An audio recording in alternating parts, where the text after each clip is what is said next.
Thanks, Mary Frances. Yeah, as you just said there, I'll take us through the key highlights in what we saw for 2022. Obviously, this is our first look at the year 2022. It's our provisional inventory for that year, and also updated data for the previous years. So what I will do is I'll go through the overall and sectoral highlights. Then I'll spend a bit of time talking about the national targets and ceilings, and then also the EU targets. And then I'll hand over to Paul Duffy, who will go through the more detailed analysis of the drivers and trends behind the changes in each sector. Just before we get into all that, just to be a bit of context of where this is coming from. So this is the emissions. This is an output of the emission statistics team in the EPA, which is one piece of quite a wide range of activities within the EPA on climate, and we obviously get information to produce this inventory from all across the board, and also collaborate with lots of other national agencies and departments, some of which are on the screen there, in producing the inventory. So it really does bring together information from quite right across the sectoral spectrum. In terms of what the role of the EPA is, and in terms of on our outputs, we're producing inventories and projections data to fulfill both international commitments and also to inform national users and provide the evidence base for the national climate policy. And in doing that, the timeline of outputs that we have ranges from EU and UN submissions in January to April, and then the following year's initial provisional launch in July. So in January, we submitted then to the EU in March and the UN in April. We had the final greenhouse gas emission inventory for 2021. So last year's inventory, and that is followed by a full national inventory report, which is part of the requirement for the UN, which is over 500 pages plus hundreds of pages of tables. Up in June, then we produced the greenhouse gas projections report, which is a separate piece of work aimed at looking forward and seeing how we will meet our targets in the future. And now this is the following publication, the last publication in the series for this year, and this is the one that really looks at the first picture for next year's submissions to the EU and UN. So we won't be submitting the final numbers that are in this report today until next April to the UN, but this is the very first point at which we can make a reasonable estimate of what we believe the emissions were in 2022, with revisions obviously for previous years as well. So with all that said, what we've seen in 2022 is that excluding LULUCF, we had emissions of 60.8 million tonnes, a decrease of 1.9% compared to 2021, a decrease of 1.2 million tonnes. What that means, if you combine the 2022 data with the latest 2021 estimate, is that 47% of Ireland's carbon budget for the first budget period for 2021 to 25 has been used up in the first 2 years. And what this means is that we have a need for 12.4% annual reductions in the remaining 3 years of the first carbon budget period to stay within that budget. Provisional data also shows that Ireland would exceed its annual emission allowance for 2022 by 3.7 million tonnes without the use of flexibilities, and I'll go into the flexibilities a little bit later on as well. So just a bit of sectoral information. The 1.9% reduction on 2022, if we look back to 2018 and bring the LULUCF into the equation, because that's in the national targets, then the comparative figure is 2.7% below the 2018 level. And I say 2018 level here just to highlight, because in the national climate objective, obviously we have a reduction commitment of 51% below the 2018 level by 2030. So that's the comparative figure of where we are now in relation to that target. In the energy industry sector, which is about 95% power generation, we saw a decrease of 1.8%, just under 0.2 million tonnes in 2022.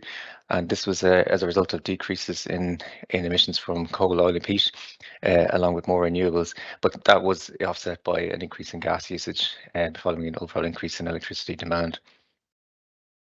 On the transport sector, we saw emissions increase by 6%, following a similar increase in 2021, and emissions are now back up to over 95% of the pre-COVID level, 4.6% below the level in 2019. And obviously that's going in the wrong direction in relation to the targets that we have for that sector at the moment. In terms of the residential sector, we saw greenhouse gas emissions decrease substantially by 12.7% in 2022, almost 0.9 million tonnes. And that was really due to the a combination of factors really. So there was a move away from coal and peat, and there was a milder winter as well. And we're aware, obviously, that one of the biggest impacts overall was the high fuel prices across the board for residential heating. So between the three factors, and plus also an element of retrofitting, I suppose, coming into the equation as well, we saw a 12.7% reduction overall. In the agriculture sector, emissions decreased by 1.2%, so 0.3 million tonnes, and that was driven by a substantial reduction in nitrogen fertiliser use, down 14%, which was then partially offset by increased numbers of livestock. And I'll go into a little bit more detail on each of those trends in a moment, and Paul then will provide us with the driver information later on. So looking at overall at the annual trend, the 1.2 million tonne decrease in 2022 is there compared with what we've seen in previous years. And I think it's just worth highlighting at this point that the biggest decrease we saw in the time series back, and this display here back to 2000, but in fact back to all the way to 1990, was the reduction in 2009 of 5.8 million tonnes, and that amounted to approximately 8.4% of a reduction. And I think it's worth highlighting that level that came just after the crash, obviously, in 2009. And that was that's in comparison of an 8.4% reduction into what we're talking about needing for the remaining 3 years of the first budget period, the 12.4% annual reduction. So we have never seen reductions on that scale to date. And the sectoral share of emissions, it remains. The key sectors remain the key sectors, but we've seen some slight changes. So agriculture is now 38.4%, a slightly decreased share compared to in 2020. But transport is 19.1%, so slightly up. As we've seen, the transport emissions have gone up in the last 2 years again, and are now more than double what they would have been back in 1990. On the energy industries, we were seeing a decline in recent years, so but it rebounded in 2021 and 2022 as we use more coal. And then in the residential sector, we have seen a gradual decline. It had stabilized for a long period, but is now gradually declining again with the reduction that we're seeing in 2022.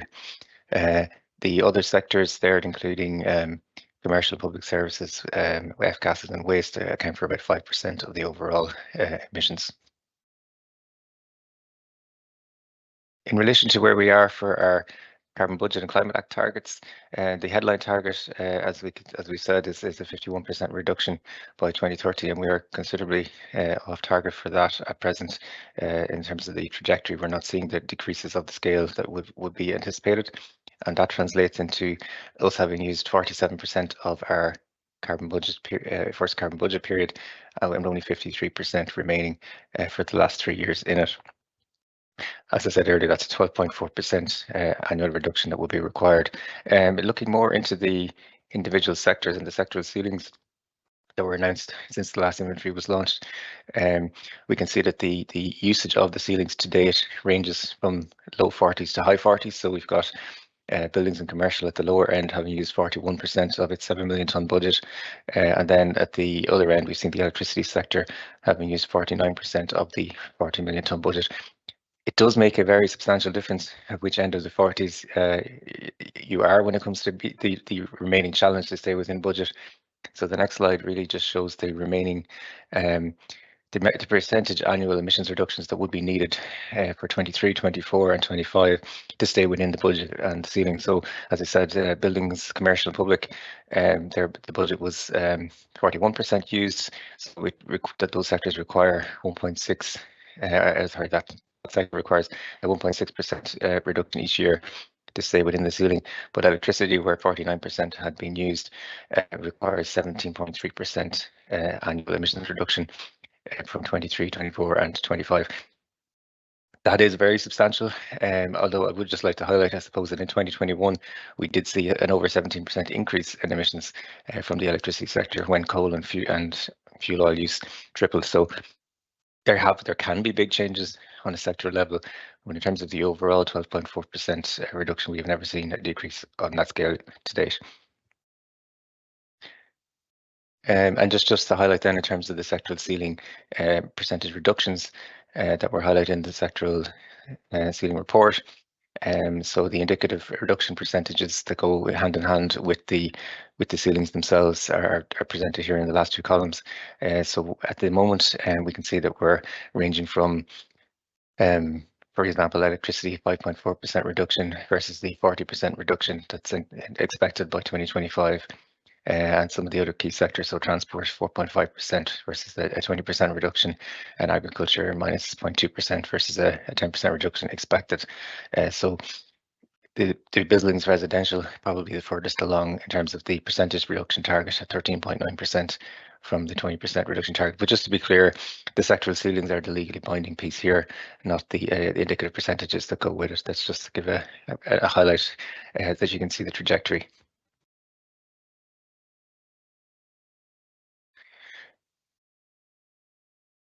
Moving on then to the compliance with the EU effort sharing targets.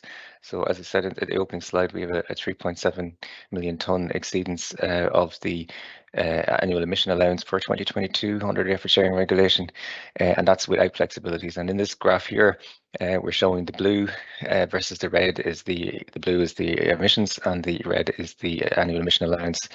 And then on top of that, we're adding in the ETS flexibility in yellow and the projected LULUCF flexibility in green.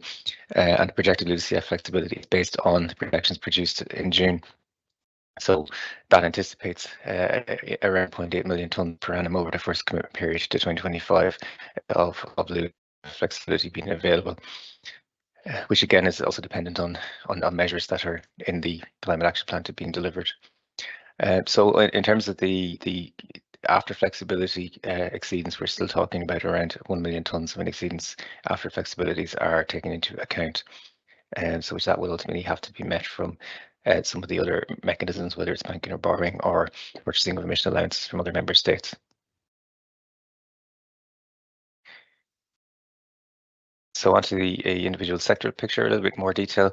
As I say, the full detail will come in the second presentation. So the 1.2% emission reduction in agriculture in 2022 brings us below brings us down from the 2021 level. And 2021 was the all-time high peak emission peak in the time series after 2018. Which is slightly up in 2018, and what we'd seen in 2022 was a 14% reduction in fertilizer nitrogen use, which amounted to about a 0.44 million tonne decrease, but that in itself was offset by dairy cow numbers continuing to increase, which also obviously impacted the methane emissions. So we got an increase in dairy fermentation emissions driven by the dairy cow numbers going up, and other livestock numbers as well going up slightly. So overall, the reduction was 1.2% below. The 14% decrease in fertilizer nitrogen use brings that number to within 13,000 tonnes, the fertilizer nitrogen figure of the 2025 KPI from the Climate Action Plan, which is 330,000 tonnes. So it's down to 343,000 tonnes in comparison to the 330,000 in the Climate Action Plan. In the transport sector, as you can see here, that there was a big drop in 2019, or sorry, 2020, I should say, with the impact of the COVID restrictions, but the emissions have been increasing since then. And really, and that's also despite the fact that we do have 72,000 EVs on Irish roads in 2022, which is somewhat ahead of the trajectory of the Climate Action Plan again for 2025. But the fact that we're up to 95% of pre-COVID levels, I think it's clear that we cannot get back up to that level if we are to be able to achieve the sectoral emissions reductions that are required, certainly over the first budget period. In terms of the energy industry sector then, I said this is primarily power generation. We did see quite substantial reductions in coal, oil and peat use, but what has to be factored in there is that we saw a tripling of coal and oil use in 2021. So you can see the big jump from 2020 to 2021 in the graph. So we've come down a little bit from that, but the reductions we did see in 2022 in coal and oil and peat were somewhat offset by an increase in natural gas. So we had the highest level of natural gas used in power generation since 2010. And the renewable share, even though it increased from 35% to 39% in 2022, was still below the highest renewable share we saw in 2020. So overall, what we see is a 1.8% emissions reduction. And then it's just highlighting the increase from 1990 went up 50%, and now we've come down 42% from that peak in 2001. In the residential sector, we see a 12.7% emissions reduction overall, and this is driven by reductions in all fuels, but particularly reduced coal and peat use and natural gas use. Reduced coal and peat use, with coal being down substantially, a third overall, and then even within that, the kind of smoky coals have been down even further. So certainly some impact here from the solid fuel regulations that we would have seen come in at the end of 2022. Overall, then the price impact is probably the greatest contributor. As I say, there has been an increase in retrofit activity. So the SCI's data has shown 27,000 retrofits in 2022, which is a big step up on where we had in previous years. But at this point in time, the biggest drivers on emissions terms would be the increased fuel prices have bringing a reduction in 2022 emissions. There was also less heating degree days in 2022, so it was a warmer winter, which is also has an impact. Finally, I just wanted to have a quick look at LULUCF, and just to be clear that the LULUCF data for 2022 is a projection, because at this point in the cycle, we don't have the full picture for LULUCF available yet, but just because this feeds into the overall calculation for carbon budget, I just wanted to be clear on where it is. So we are seeing a 0.5% decrease here in these numbers between 2021 and 2022, with the most interesting point here probably being that the forest land is going from a sink to a source in 2022, based on the projected life of the forests. So remaining sectors then, we've seen big reductions in manufacturing, combustion and industrial process emissions. So they're related to industry in general, also suffering from higher fuel prices. So we see 7.1% reduction in manufacturing combustion, which is across major subsectors such as chemicals, tobacco and so on. And then in the industrial process sector, which is largely made up of the emissions from the cement industry, we saw clinker production being down, and that resulted in a decrease in 7.5% due to that decrease. Emissions from the waste sector were up about 5%, but this isn't driven by waste generation. The waste generation emissions were down, but the difficulty of capturing landfill gases as the amount of waste of landfill gas being generated means that there was a reduction in the landfill gas capture. So overall, the waste emissions were increasing slightly. The F-gas emissions are projected at the moment as well, not entirely projected, but we're still waiting on some data to come in for this sector. So at the moment, we're seeing a reduction of 0.5%, following an increase of 5.5% in the previous year. As I say, that will be updated with the final inventory. And then emissions from commercial services increased by 0.2%, and public services decreased by 1.9% in 2022. So that is really the summary highlights. I'll pass back to yourself, Mary Frances, now. So, and then you can hand over to Paul for the more detailed drivers. Thank you very much.